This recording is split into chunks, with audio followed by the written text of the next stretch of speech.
Araw po sa inyo lahat. Welcome po sa Makapili TV.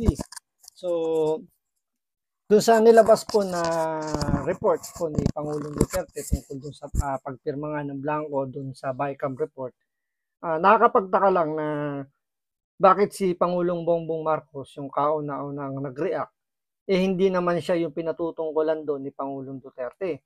Ang dapat magpaliwanag doon dapat ay yung mga mambabatas natin na nandoon sa BICAM conference, di ba, yung Kongreso at ng Senado. Ngayon, sinabi ni Pangulong Bongbong Marcos na fake news daw po yung sinabi ni Pangulong Duterte. So, madali naman natin malalaman kung fake news yun o hindi. Yun kung ipagkukumpara lang naman natin yung hawak nilang BICAM report nila Pangulong Duterte doon sa BICAM report na hawak ng mga mambabatas natin. So, doon natin malalaman kung ito legit o hindi. Ngayon, dito sa balita na to, ito yung magtutuldok na magsasabi kung sino yung nagsasabi ng fake news at sino yung hindi. Dahil dito, parang kinukonfirm po ng itong mambabatas na to na yung hawak nila Pangulong Duterte is kaparehas nung hawak niya. So legit siya. Ngayon, siyempre, may mga senador na nakapirma doon sa BICAM, parang naguhugas kamay at parang sinasabi nila na miss out nila or hindi nila nakitang may mga blanco doon sa BICAM report. So ito, panoorin po natin, himayin natin kung sino ba yung nagsasabi ng totoo at kapanipaniwala ba yung mga paliwanag o palusot nila tungkol sa hindi daw nila nakitang mga blanco doon sa BICAM report. So ito, panoorin po natin itong balitan to, pero syempre bago ang lahat, kung hindi ka pa nakasubscribe sa Makapili TV, baka pwede naman pakipindot po muna yung subscribe button. At the same time, palike na rin ang video, wala naman pong bayad. At the same time, meron na rin po tayong TikTok account. Kung naka-follow din po, kung hindi pa kayo naka-follow doon at madalas po kayo nasa TikTok din, pwede rin kayo manood doon. Paki-follow na lang po. And pa-heart na rin po ng mga video, wala rin naman bayad doon. So, pindot na. So, ito, panoorin po natin itong balitan to. At sabihin ninyo kung sino yung nagsasabi ng fake news. Kasi, yung ibang vloggers ng administrasyon, yung sinasabi nila mga 1530 vloggers, dinidepensahan nila na yung pinirmahan daw ni Pangulong Bongbong Marcos, wala raw mga blanco. Pero malayong malayo yun sa sinasabi ni Pangulong Duterte. Ang tinutukoy niya yung BICAM report at hindi po yung General Appropriation Act na pinirmahan po ni Pangulong Bongbong Marcos. So ito, panoorin po natin.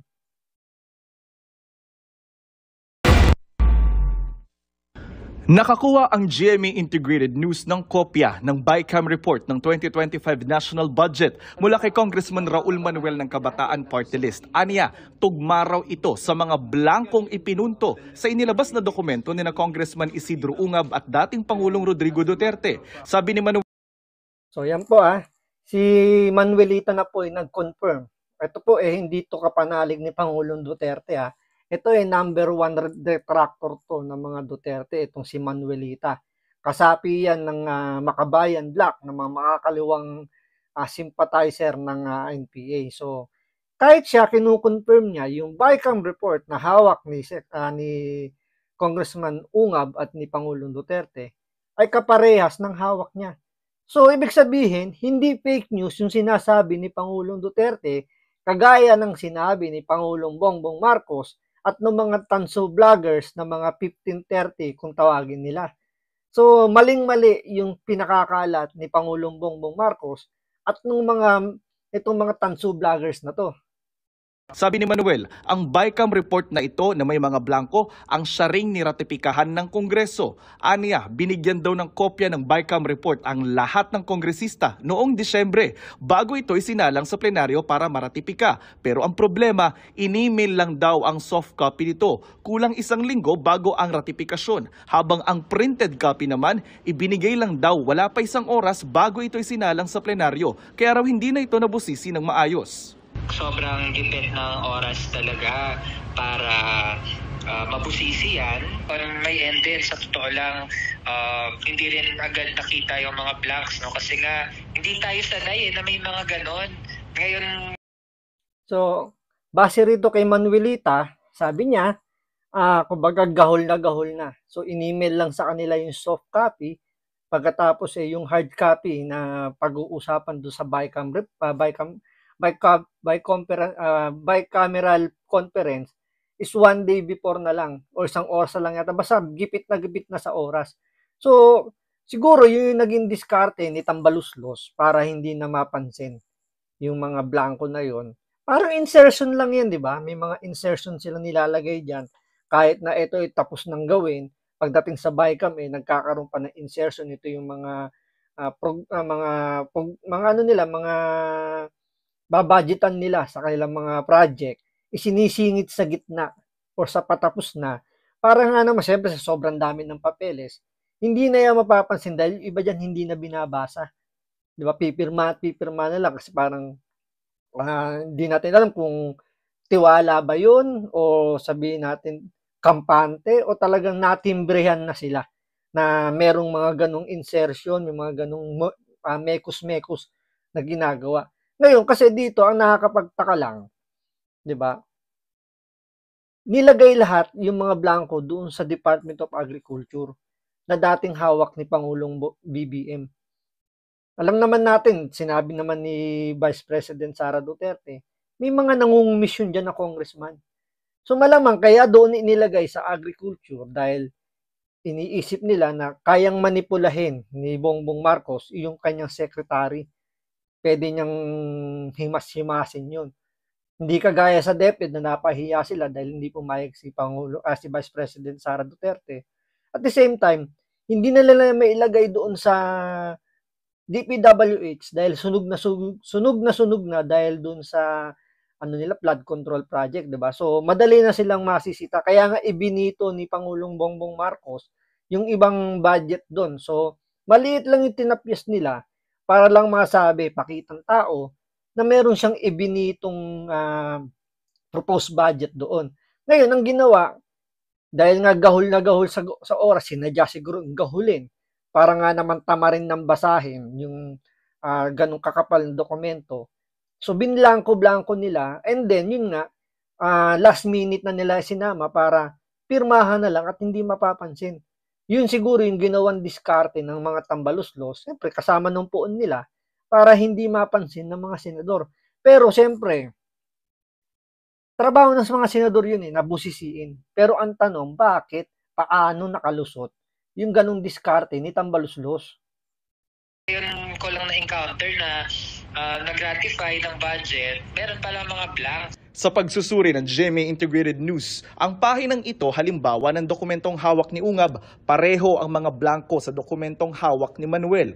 Pero kapuna-puna na mas marami ang mga nakapirma sa dokumentong mula kay Manuel at iba ang pwesto ng ilan sa mga ito.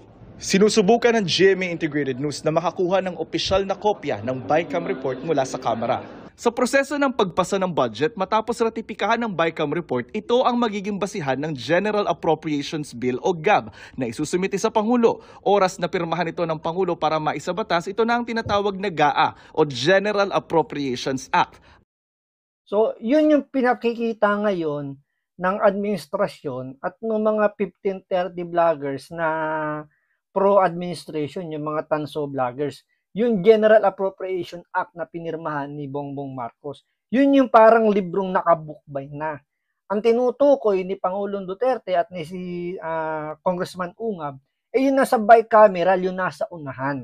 Yan yung tinutukoy nila na paano napirmahan ni Pangulong Bongbong Marcos yun kung may mga blanco doon. Kasi manggagaling naman yung kopya ng General Appropriation na yan doon sa bicameral kasi yun yung pinaka-foundation, yung pinaka-draft. Yan yung kumbaga diyan nag-ugat root ng batas na yan.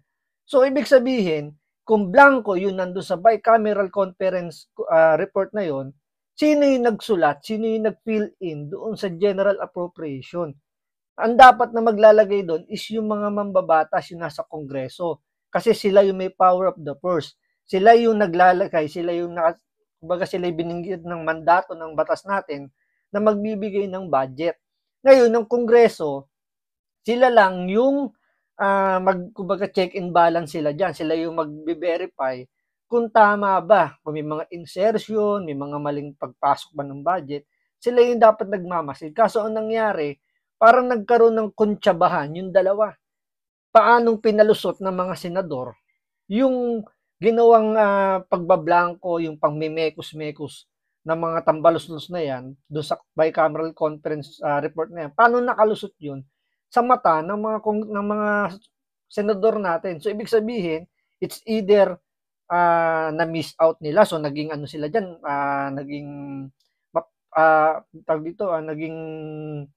tawag dito yung may kapabayaan yung ginawa nila. Or talagang sinadya nilang hindi makita dahil yun yung idididikta sa kanila nung kanilang nasa taas. Ang tanong ni Manuel, Kasama sa BICAM report na niratify ng Kamara ay yung mga blanks. After ratification, saka bago pirmahan, sino yung nag-fill in the blanks. So dapat may sumagot dyan. At ang pwede lang makasagot, ang mga bahagi ng BICAM, saka yung Pangulo. Dapat dyan, Manuelita, tanungin nyo yung poon nyo. Yung namumuno sa inyo, yun ang dapat yung tanungin. Kung sino yung nag-fill out doon sa blank na sinasabi ninyo, yung pinakita ni Pangulong Duterte. Kayo ang mag-imbestiga, diyan kayo magmagaling sa Kongreso. Hindi yung pinag-iinitan nyo, yung confidential fund si Vice President Sara Duterte. Which is wala namang problema doon kung pag-initan nyo. Pero pag-initan nyo rin ito. Ito, 6.3 trillion pesos ang pinag-uusapan dito. Yung confidential funds, nagiiyak kayo, 125 million lang ang pinag-uusapan doon. Ito, 6.3 trillion pesos ang pinag-uusapan. Diyan dapat kayo mag-iiyak, diyan kayo magwala, diyan kayo magwarla sa budget na yun. Dahil hindi lang milyon ang pinag-uusapang ibubulsa dyan ng mga tambaluslos. Bilyon ang pinag-uusapan dyan. So, dapat gumawa kayo ng paraan, kastiguhin nyo yung poon ninyo.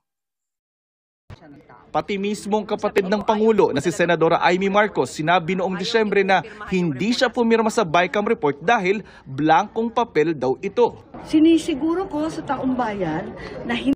Ayan tingnan nyo yung date. So bago pirmahan ni Bongbong Marcos yung General Appropriation, nagkaroon na ng bicameral conference. So ito, mismong si Amy Marcos, hindi siya pumirma at galing mismo sa bibig niya na bakit siya pipirma sa mga blankong dokumento. Na hindi ako kailanman pumirma ng anumang papel hinggil sa budget ng 2025 o sa BICAM report na yan na nagsusulong na magbawas ng pera sa mga lehitimong proyekto. Paano ko naman pipirmahan ang blankong papel? Sinubukan ng media na kunan ng bagong komento kanina si Senator Amy pero tumakbo ito. Sabi naman ni Senador Win Gatchalian, ito si Amy Marcos masyado pang pa-demure pa pambira pera ng taong bayan ng pinag-uusapan magdi-demure ka pa dyan. Sa bagay, gusto niya kasi maging center of siya dyan at attraction dahil nga publicity pa rin niya. Ngayon, syempre, kung bibitinin nga naman niya yung kanyang statement dyan, pwede siyang balik-balikan ng media. At the same time, makakuha siya ng media mileage ng kumbaga nasa pa rin siya, kumbaga sumasakay siya sa issue. Pero itong dalawang senador na to na pumirma ay nagmamaang-maangan tungkol dun sa mga blanco na hawak ni Pangulong Duterte. Sila mismo may kopya ng ganyang report na yan. Pero ito, panoorin nyo kung ano yung mga palusot nitong dalawang senador na ito. Win Gatchalian at Joel Villanueva na miyembro ng BICAM at pumirma sa BICAM report, walang blanco sa naturang dokumento. Sa akin and my team, wala kami nakitang blanco. Kasi dapat balanse, yun ang tinitignan namin parate. So, I have a whole team na tinitignan yung budget bago ko pinipirmahan. So, wala raw silang nakita kasama yung team niya. So, ibig sabihin, siya at yung team niya tinamad basahin yung bicameral report. So, hindi nila nakita. So, nagbulag-bulagan o talagang hindi lang nakita. 'Di ba? Kasi malamang nagbulag-bulagan o talagang wala silang pakialam doon sa budget. Kasi kung talaga may mga malasakit to, hindi nila imposibleng ma-miss out nila 'yun. Kahit sabihin mong maiksi lang yung oras at minamadali na ni tambaluslos yung bicameral report para mapirma ni Bongbong Marcos. Kung talagang may malasakit yung mga mambabatas natin, itong mga senador natin, imposible hindi nila makita yan. Diba? Trillion ang pinag-uusapan, national budget ang pinag-uusapan. Hindi nyo nakita, na-miss out nyo, na-overlook nyo. Ibig sabihin, nagpabaya kayo doon sa ano, kasi imposibleng itatanggi yung walang blanco. Eh sinabi na nga ni Manuelita na meron, 'di ba? Si Manuelita hindi yan kapanalig ni Duterte. Kalaban ni Duterte yan, talagang detractor niya. Pero sinasang-ayon siya na blanco at meron siyang ipinakitang dokumento na kaparehas nung hawak ni Duterte. Wala akong nakita na blanco. Wala akong nakitang blanco whatsoever. But hindi ko rin sinasarado yung mga rumors na naririnig natin na may mga ilan na wala pang item. Ayaw naman So doon, nagugas kamay si Villanueva naman na hindi niya sinasara yung rumor na pwede nga mangyari yun. So ibig sabihin, meron talaga. Kasi may rumor eh. Pero ayaw niya lang kumpirmahin dahil madadali siya dahil lalabas. Pati siya nagpabaya. Nagpabaya siya sa trabaho niya. Ito pang isa nakakapagtaka. Na itong si Chis Escudero na mahilig magpa-presscon, ngayon tahimik at hindi nagpapa-presscon tungkol doon sa mga isiniwalat ni Pangulong Duterte. Ayaw naman magkomento ni Senate President Chis Escudero at Senate Finance Committee Chair Grace Poe. Sa Kamara naman, wala pa rin komento sina Speaker Martin Romualdez at dating House Appropriations Committee Chair Zaldico. Nauna ng sinabi. So, siyempre, hindi na magsasalita pa yung dalawang yan, yung apat na yan, yung mag-partner. Siyempre, mag-uusap muna yan. Kailangan nilang magkaroon ng damage control plan dyan. Dahil ang tatamaan dyan, yung presidente natin. Wala tayong magagawa. Siya pa rin talaga presidente natin. Kahit hindi natin siya binoto, kung siya yung nanalo sa eleksyon, siya pa rin yung presidente natin. Ngayon, siyempre, mag-aano muna yan, magbi-meeting niya, sikretong meeting niya, baka mag-zoom na lang yan, at nila pag-uusapan kung paano nila gagawa ng damage control. Pwede nilang utusan, sa bagay, uto-uto naman po yung ating Pangulo, na hindi naman siya yung kailangan na magsalita, pero bakit parang siya yung napipilitang dumipensa diyan sa bicameral report na may mga blanco. Yan lang yung nakakapagtaka na imbis na kastiguhin ng presidente natin na hindi natin alam kung talagang bulag ba ito o ano, dahil hindi niya ba nakikita yung korupsyon? Doon pa lang sa DPWH, sa flood control, kahit obvious na merong corruption, pinagtanggol niya ang DPWH. Dahil daw hindi yakma, dahil sa climate change, kaya bulilyaso yung flood control. The same time, binangga daw ng barko yung flood control. So, ganun niya dinipensahan yung DPWH. Ngayon, hindi naman siya yung kailangan sumagot doon sa BICAM dahil di naman niya sakop yung BICAM. Pero siya kagad yung unang pumiyok. Siguro ba may alam na itong si Pangulong Bongbong Marcos kung sino yung nag-fill out doon sa mga blanco na nakalagay na ngayon doon sa GAA. Sabi nga nila, di ba? Kung sino unang pumiyok, siya yung umutot. So, tingnan natin sa mga susunod na araw kung ano yung isasagot ng Senado at ng Kongreso tungkol dito sa issue na to. So maraming salamat sa panonood. Ingat po kayo lagi. God bless.